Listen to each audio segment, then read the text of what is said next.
Bonsoir à tous, bienvenue sur Flora TV News, c'est l'heure du journal de l'information du jour.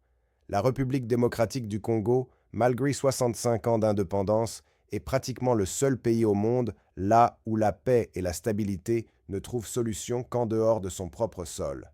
Malgré les multiples médiations, négociations, accords signés précipitamment dans des chambres d'hôtel, tantôt en Afrique, tantôt en Europe, tantôt en Amérique, tantôt au Moyen-Orient, et bientôt après Doha, cassera soit au Pakistan, soit encore en Inde.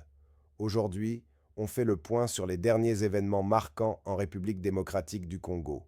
On parle de diplomatie, de tensions sécuritaires à l'Est, mais aussi de football avec une belle victoire des Léopards. C'est parti! Diplomatie et paix en RDC. Dans un communiqué publié ce lundi 9 juin, le ministère congolais des Affaires étrangères a réaffirmé son engagement dans les processus de paix menés par l'Union africaine, le Qatar et les États-Unis. Kinshasa n'a pas mâché ses mots. La crise dans l'est du pays serait directement liée aux actions du régime de Kigali. Le gouvernement congolais accuse le Rwanda de ne pas respecter la résolution 2973 du Conseil de sécurité de l'ONU, qui exige le retrait immédiat des troupes rwandaises du territoire congolais. Le communiqué dénonce aussi ce qu'il appelle une tendance inquiétante du Rwanda, se retirer ou bloquer des accords dès qu'il est question de rendre des comptes. Une attitude qui, selon Kinshasa, compromet la durabilité des accords de paix. Violation des traités régionaux. La RDC accuse le Rwanda de violer l'article 34 du traité révisé de la CEAC, qui interdit tout usage de la force entre États membres. Kinshasa rappelle que les traités doivent être respectés dans leur intégralité. On ne peut pas réclamer des droits et ignorer ses devoirs. Le gouvernement congolais appelle donc les institutions régionales et internationales à agir concrètement pour défendre la légalité, la responsabilité et l'intégrité territoriale des États. Arrivée de Félix Tshisekedi à Kolwezi. Pendant ce temps, le président Félix Tshisekedi est arrivé à Kolwezi pour présider la 12e conférence des gouverneurs des provinces. Il a été accueilli en grande pompe par des délégations venues de tout le pays. Kolwezi, ville stratégique du secteur minier, s'est littéralement arrêté pour cette visite.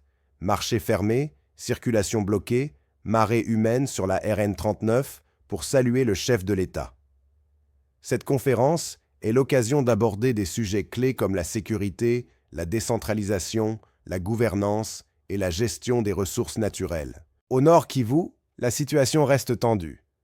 Ce lundi matin, des affrontements ont éclaté entre les rebelles du M23 et la coalition FDLR-Wazalendo à Nyamilima, près de Kiwanja. Le bilan est lourd. Une fillette de 13 ans a été tuée par une balle perdue.